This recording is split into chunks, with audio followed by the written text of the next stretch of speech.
Hello aspirants, welcome to all. मी प्रतीक कुमार स्वागत करतो तुम्हा सर्वांचं पुन्हा एकदा एओनाइसच्या युट्यूब प्लॅटफॉर्मवरती. गेल्या काही दिवसांआधी भारताचे प्राईम मिनिस्टर यांनी महत्त्वाचा इशारा दिलेला होता, काही सूचना नागरिकांना केलेल्या होत्या की जसं की तुम्ही सोनं खरेदी करणं एका वर्षासाठी थांबवायचं आहे. त्यानंतर काय तर जी इम्पोर्ट आहे ती कमीत कमी करायची आहे, तुमचा जो इंधनाचा वापर आहे तो कमीत कमी ठेवायचा आहे. आणि त्या पाठोपाठ आता भारताच्या ज्या अर्थमंत्री आहेत निर्मला सीतारामन यांनी सुद्धा महत्त्वाचा इशारा दिलेला आहे. भारतासमोर नेमकं संकट काय उभं आहे आणि हे जे 3F भारताचे अर्थमंत्री निर्मला सीतारामन यांनी सांगितलेलं आहे, हे संकट काय हेच आपण आजच्या व्हिडिओच्या माध्यमातून समजून घेणार आहोत, त्यावर चर्चा करणार आहोत आणि भारत कुठल्या अडचणीत आलेला आहे, सापडलेला आहे हे सुद्धा आपण बघणार आहोत. पण तत्पूर्वी तुम्ही जर राज्यसेवेसाठी तयारी करत असाल तर उत्तर लेखन 0 to Hero हे पुस्तक अतिशय महत्त्वाचं आहे, मार्केटमध्ये अवेलेबल आहे, खरेदी करून घेऊ शकता. विस्तृत मार्गदर्शन मी या पुस्तकामध्ये केलेलं आहे. बघा मग बातमी काय आहे तर ज्या भारताच्या अर्थमंत्री आहे निर्मला सीतारामन या मुंबईच्या एका कार्यक्रमामध्ये आणि त्या कार्यक्रमामध्ये होत्या आणि तिथून त्यांनी एक महत्त्वाचं काय स्टेटमेंट दिलेलं आहे. सो यांनी काय म्हटलेलं आहे की अर्थव्यवस्थेबाबत 3 मोठ्या आव्हानांवर इशारा दिलेला आहे. हे 3 समस्या कुठल्या आहेत तर इंधन, खत आणि परकीय चलन, म्हणजे अर्थातच फ्यूल, फर्टिलायझर्स आणि फॉरेक्स रिझर्व्ह. आता तुम्हाला माहित आहे की पेट्रोल किंवा डिझेलची जी वाढ आहे ती सातत्यानं आपल्याला होताना दिसून येत आहे. या चार्ट मध्ये तुम्हाला इथे बघू शकता रायझिंग प्राइसेस.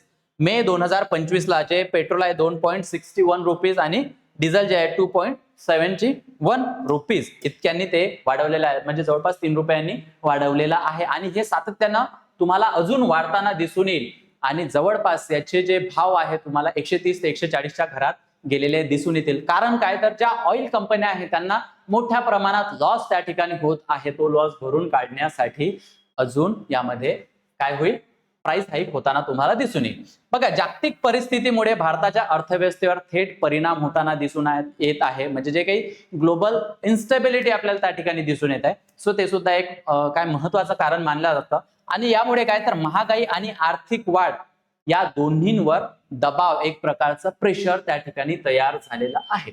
सो हे 3F काय आहे हे आपण विस्तृतपणे पाहणारच आहोत.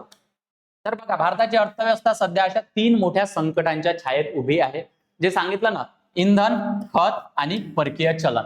मग इंधन काय असतं तुमचं ऊर्जा क्षेत्रासाठी आणि तुमचा जो वाहतुकीसाठी अतिशय महत्वाचं असतं. सो इंधनामध्ये जर वाढ होत असेल, सो हे जर संकट उभं झालेलं असेल तर अर्थातच याचा खर्च सुद्धा आपल्याला वाढताना दिसून येईल आणि त्याचा परिणाम अनेक गोष्टींवर झालेला हे सुद्धा दिसून येईल. दुसरं काय, खत म्हणजे फर्टिलायझर. सो हे फर्टिलायझर सुद्धा काय आपल्याला याच्यासाठी जे रॉ मटेरियल आहे ते आपल्याला मोठ्या प्रमाणात आयात करावं लागतं आणि जेव्हा आपण बाहेरून देशातून काहीतरी एखादी गोष्ट आपल्या याच्यामध्ये आयात करतो तो याची जी पेमेंट्स आहे ती आपल्याला डॉलरमध्ये करायची असतात आणि हा सुद्धा एक महत्वाचा काय म्हणतात फॅक्टर त्यामध्ये दिसून येतो. त्यानंतर काय की परकीय चलन, म्हणजे रुपयाची जी स्थिरता आहे ती सुद्धा परकीय चलनावर आधारित असते.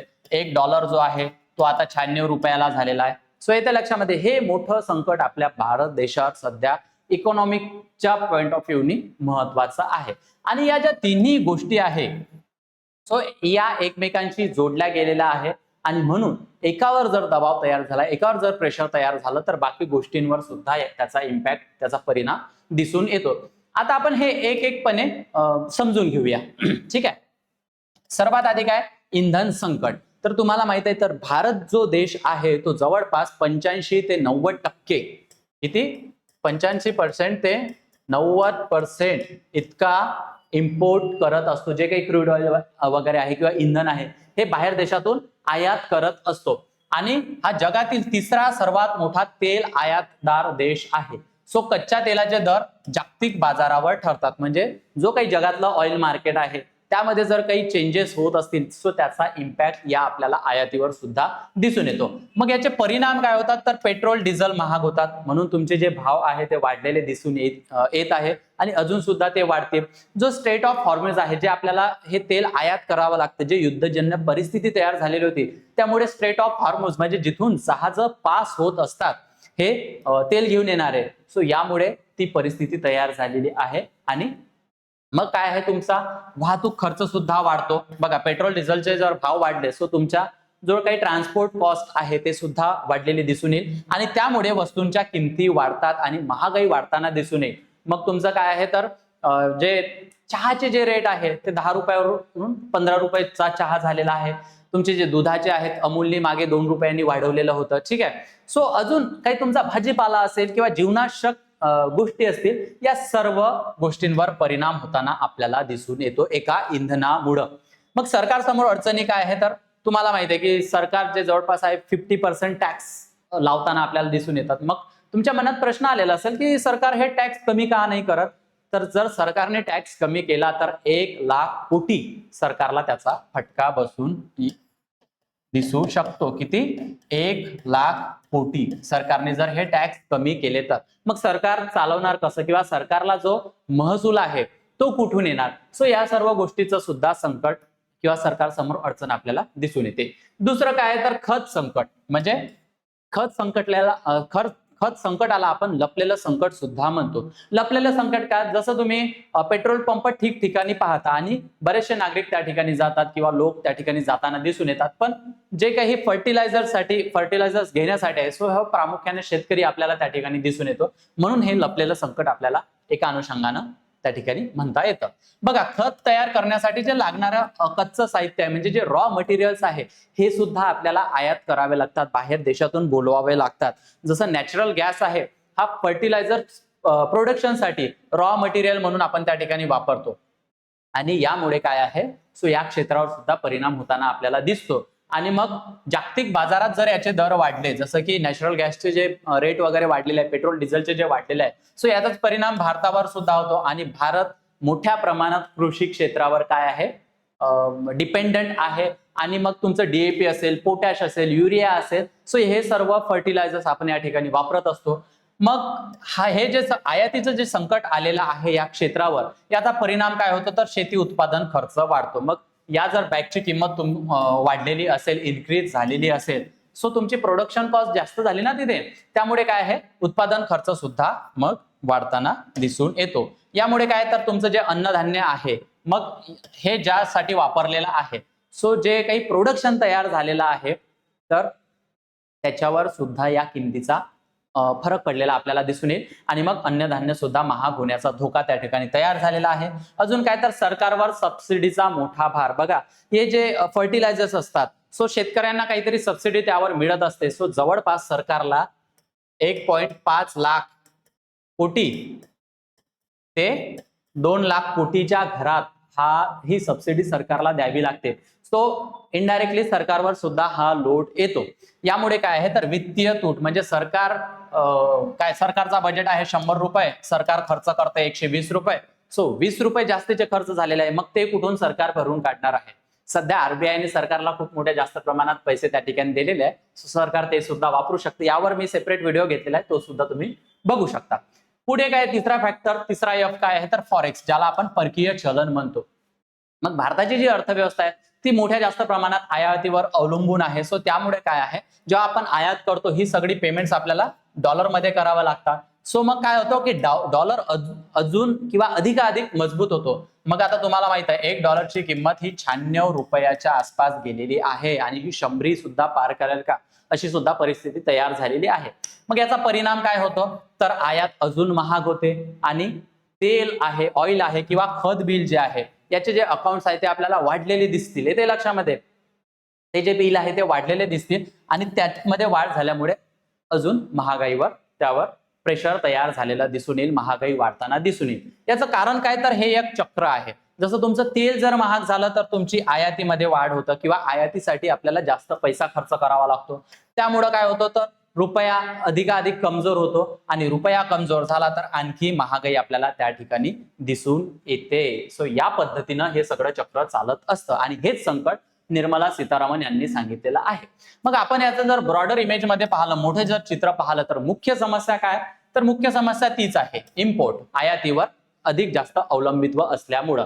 सो त्यानंतर काय आहे दुसरं, ठीक आहे आपण आयात करत आहोत, पण जे काही जागतिक अस्थिरता तयार झालेली आहे, जे ग्लोबल सिच्युएशन जे आता आपल्याला दिसून येते, सो यामुळे काय झालेलं आहे, ही सुद्धा एक आयातीवर परिणाम करणारा घटक आहे. सो ही सुद्धा एक मुख्य समस्या बनलेली आहे. जर युद्धाचं संकट टळलं तर यामध्ये थोडासा रिलॅक्स आपल्याला त्या ठिकाणी पाहायला मिळेल. आणि जो ऊर्जा सुरक्षेचा धोका आहे, जे आपल्याला इम्पोर्ट करावं लागत असल्यामुळं ऊर्जा सुरक्षा, कारण तुम्हाला जर पेट्रोलच नाही भेटलं, तुम्हाला जर डिझेलच नाही भेटलं, सो तुम्ही कशा पद्धतीनं ट्रान्सपोर्ट करणार आहे, कशा पद्धतीनं तुम्ही शेतीमध्ये ट्रॅक्टर्स वगैरे चालवणार आहे. सो ऊर्जा सुरक्षा असणं हे खूप जास्त महत्वाचं आहे.